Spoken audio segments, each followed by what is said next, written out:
کیا ہم نے کبھی غور کیا کہ اللہ نے ہمیں دنیا میں کیوں بھیجا ہے؟ علامہ ابن قیم رحمہ اللہ فرماتے ہیں کہ عبادت کے لیے فرشتوں کی کمی نہیں تھی۔ میں نے اور آپ نے جتنے سجدے نہیں کیے اس سے زیادہ فرشتے کر رہے ہیں۔ کل قیامت کے دن اللہ تعالی ہمیں ایک طرف سے گزارے گا اور فرمائے گا کہ اے میرے بندے یہ دیکھ لے کہ جب سے میں نے اسے پیدا کیا ہے یہ اسی طرح قیام میں ہے اور میری تعریف کر رہے ہیں۔ اللہ تعالیٰ پھر ایک طرف سے گزارے گا اور فرمائے گا کہ اے میرے بندے یہ دیکھ لے یہ میرے فرشتے جب سے میں نے اسے پیدا کیا ہے لاکھوں اربوں سال سے یہ اسی طرح رکوع میں ہے اور میری تعریف کر رہے ہیں۔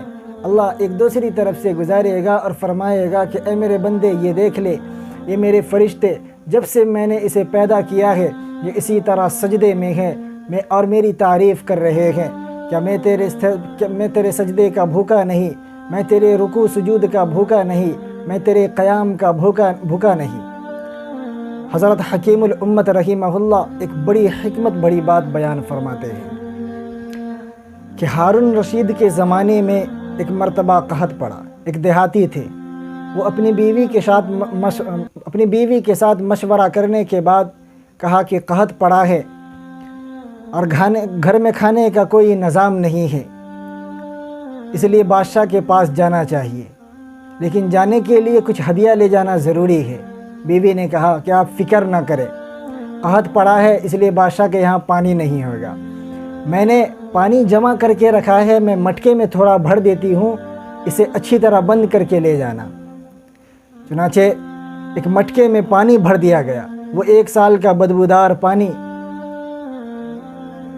وہ مٹکے میں پانی رکھنے کے بعد ہفتے بھر صبر کرنے کے بعد وہاں پہنچا۔ ہمارے جیسے تھوڑی ہی تھے کہ پی ایم یا سی ایم سے ملنا ہو تو بڑے پاپڑ بیلنے پڑتے ہیں۔ وہاں پہنچے اور فوراً اجازت ملی۔ کہا کیوں آئے ہو؟ کہا کہ مجھے اپنے بادشاہ سلامت سے ملنا ہے۔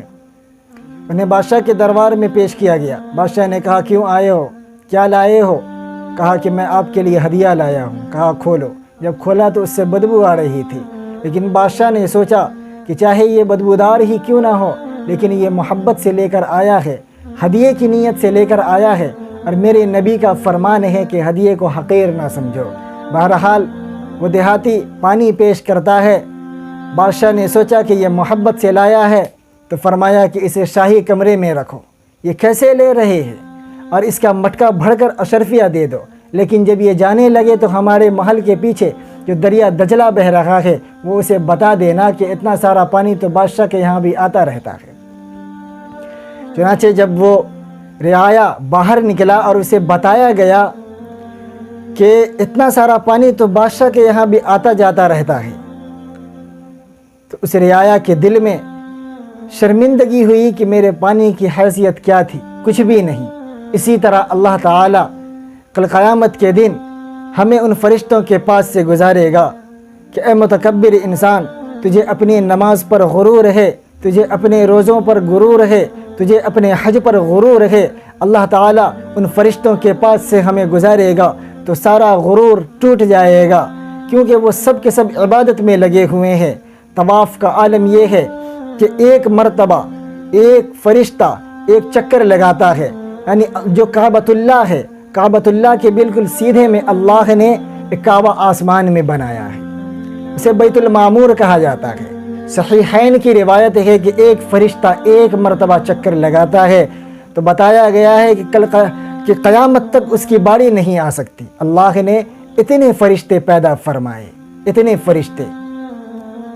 تو اللہ نے ہمیں کیوں دنیا کے اندر بھیجا ہے؟ عبادت کے لیے فرشتوں کی کمی نہیں تھی۔ کس بنیاد پر ہمیں اور آپ کو اس دنیا میں بھیجا گیا ہے؟ تو علامہ انور شاہ کشمیری رحمہ اللہ فرماتے ہیں کہ فرشتوں کی عبادت میں محبت نہیں ہے، عشق نہیں ہے، جبکہ اللہ عشق والی عبادت چاہتا ہے، محبت والی عبادت چاہتا ہے۔